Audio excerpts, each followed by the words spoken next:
In this village in western Armenia, the Yazidi community is mourning one of its children. Today is the day before the ceasefire deal with Azerbaijan. Samad, 19 years old, is one of the last victims of the war in Nagorno-Karabakh. He died a hero. He gave his life for us, for everyone sitting here. By defending the motherland, he fulfilled his duty. People here are sad and crying because it's a huge loss for us.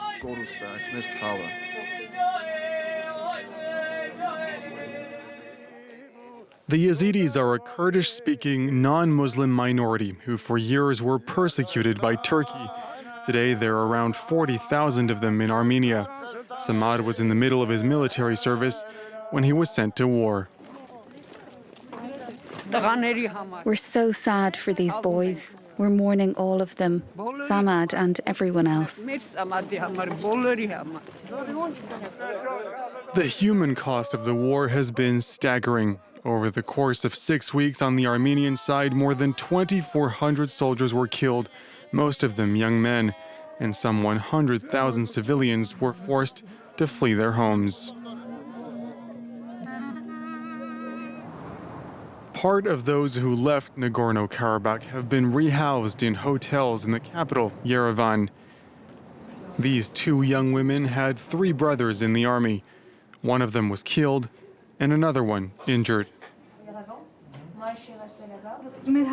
The hardest part is having to leave our cemeteries behind.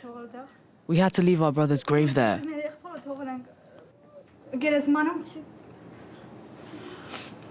We couldn't even go to our brother's funeral.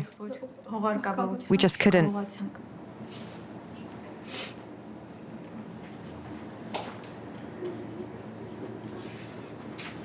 But one day, we will return home. We lost a homeland and we lost men. Our losses are huge, and none of this will be forgiven.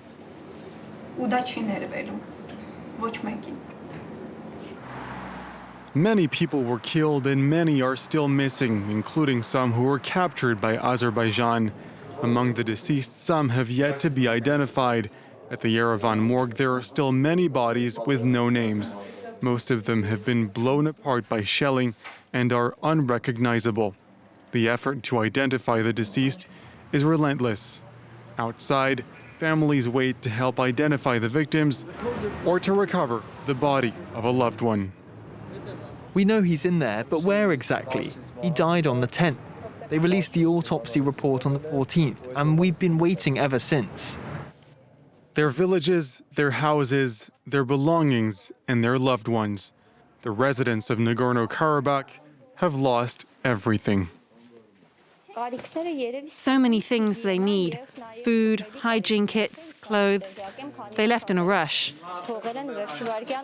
Some 80 families fled to this village. They came here to escape Azerbaijani soldiers, who people here call the Turks.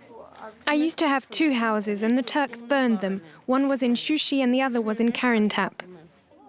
And the death toll from the war remains uncertain. We lost 4,000 people. No, not that many, 2,000 dead. We still don't have the final numbers. I'm telling you, 4,000 people died. A lot of people are missing, and there are lots of prisoners too. Well, they don't keep prisoners alive. They execute them. 4 of Allah's children were sent to the front. She hasn't heard from 2 of them. All I want is to find my children. That's all that matters to me right now. And then we'll see what life has in store for me. Allah fled her home with her youngest children. The rest of her family is still in Nagorno-Karabakh. She's been staying with an Armenian family here.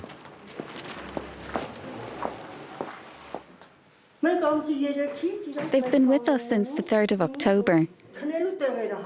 The sleeping arrangements aren't great, it's not luxury, but we have everything we need. We all live together. They'd do the same if we were in their shoes.